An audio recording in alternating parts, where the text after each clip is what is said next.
Good morning Himachal. आइए नजर डालते हैं अब तक की प्रमुख घटनाओं पर। सुबाथू में महंगी पड़ी लापरवाही, पर्ची को लेकर 2 मुलाजिम सस्पेंड। बदला बदला नजर आएगा सुजानपुर शहर, नगर परिषद 5.25 करोड़ से निखारेगी सूरत। कांगड़ा के पंचरुखी में पटरी पर चलने लगी जिंदगी, बसों के बाद अब ट्रेन चलाने की मांग। बंजार के विधायक का कांग्रेस पर हमला, विकास कार्यों के दस्तावेज पेश करने की चुनौती।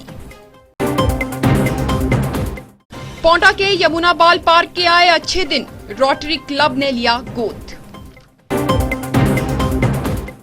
अब समाचार विस्तार से।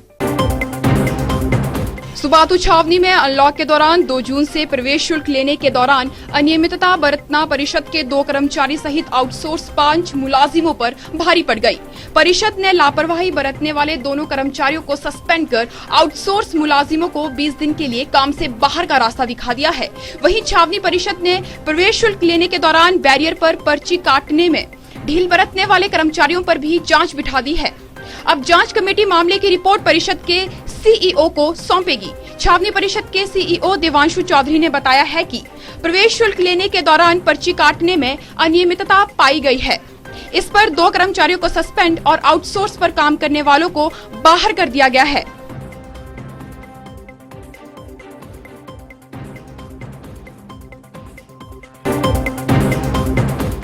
सुजानपुर शहर जल्द ही निखरने वाला है। नगर परिषद ने इसके लिए 5.25 करोड़ का बजट तय कर दिया है। 2020-2021 के लिए इस बजट में नगर परिषद के मुलाजिमों की पगार के साथ साथ सफाई व्यवस्था, स्वच्छ भारत मिशन, प्रधानमंत्री आवास योजना और पथ प्रकाश आदि काम पर यह रकम खर्च की जाएगी। इस बजट की एक और बड़ी बात यह है कि नगर परिषद एक गाड़ी भी खरीदेगा।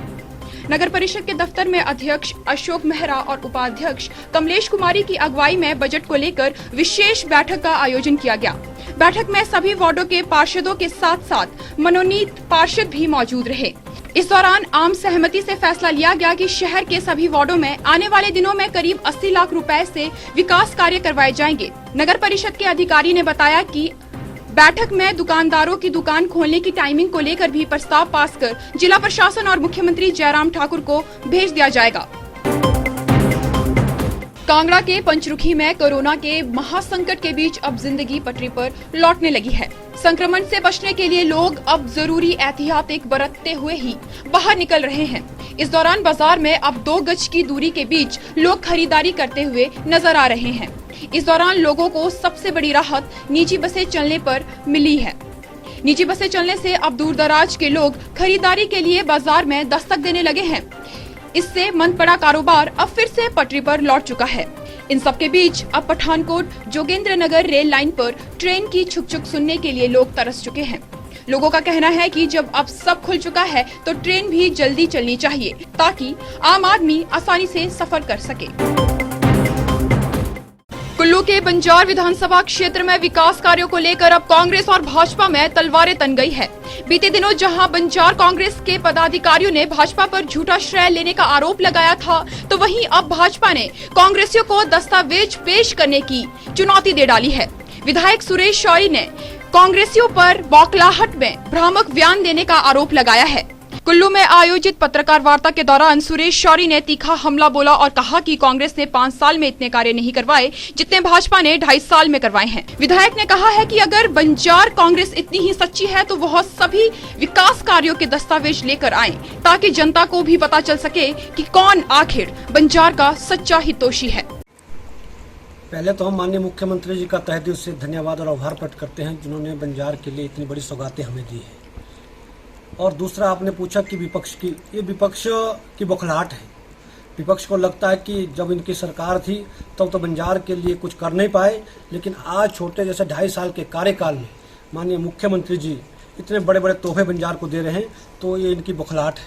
और जो तथ्य की बात करते हैं, मैं इनको चुनौती देता हूँ खुले मंच में कहीं भी आएँ और तथ्य लेके आएँ, हम भी बताएंगे कि भाई जो योजनाओं का भूमि पूजन और शिलान्यास किए हैं वो किसके ज़माने की है। जो बड़ी बड़ी सड़कें भी बनी हैं वो नबार्ड से और PMJSY से हमने सैंक्शन करवाई है, हमने स्वयं उसकी DPR बनवाई है, उसकी डेट हमारे पास है। लेकिन ये इनकी बुखलाहट है। और इतना मैं कहना चाहूँगा कि विपक्ष को ये लग रहा है कि आज बंजार विधानसभा के अंदर बड़े बड़े काम हो रहे हैं और जनता का पूरा आशीर्वाद सरकार के साथ है। लोकप्रिय मुख्यमंत्री जयराम ठाकुर जी लगातार बंजार के लिए कुछ न कुछ दे रहे हैं, तो इसलिए इनकी बौखलाहट है कि अपने ज़माने में ये कुछ कर नहीं पाए, तो आज जो बंजार में हो रहा है तो इसका झूठा श्रेय लेने की कोशिश कर रहे हैं। मेरी चुनौती है कि आपने जो 5 साल में काम किए हैं उसको लेके आए, हम 2.5 साल के काम को लेके आएंगे कि हमने 2.5 साल में कितना किया है, फिर जनता निर्णय करेगी। पौंटा साहिब के यमुनाबाल पार्क के अब अच्छे दिन आने वाले हैं। रोटरी क्लब ने इसे गोद लेकर इसे संवारने की अनूठी मुहिम शुरू की है। पहले क्लब यमुना पथ को गोद लेकर उसे भी सुंदर और हरा भरा कर चुका है और अब यमुनाबाल पार्क के भी दिन फिरने वाले हैं। क्लब के प्रधान अरविंद्र सिंह मारवा ने बताया है कि रोटरी ने यमुनाबाल पार्क को गोद ले लिया है। अब पार्क के सौंदर्यीकरण की सारी जिम्मेदारी क्लब की है। उन्होंने कहा कि पौंटा साहिब को हरा भरा करने की मुहिम के तहत यमुनाबाल पार्क में पौधे रोपे जाएंगे। प्रधान अरविंद्र सिंह मारवा ने बताया है कि रोटरी ने पार्क को संवारने का काम अध्यक्ष पूर्व प्रधान नरेंद्र पाल सिंह नारंग और सह अध्यक्ष मनमीत सिंह की देखरेख में शुरू किया है। इस मौके पर क्लब के पदाधिकारियों ने पर्यावरण बचाओ जागरूकता रैली भी निकाली। इसके बाद पूर्व प्रधान नरेंद्र पाल सिंह नारंग के सौजन्य से Vijay Lakshmi additional chief judicial magistrate court number 1 Paonta Sahib को ऑटोमेटिक हैंड सैनिटाइज मशीन भी सौंपी गई।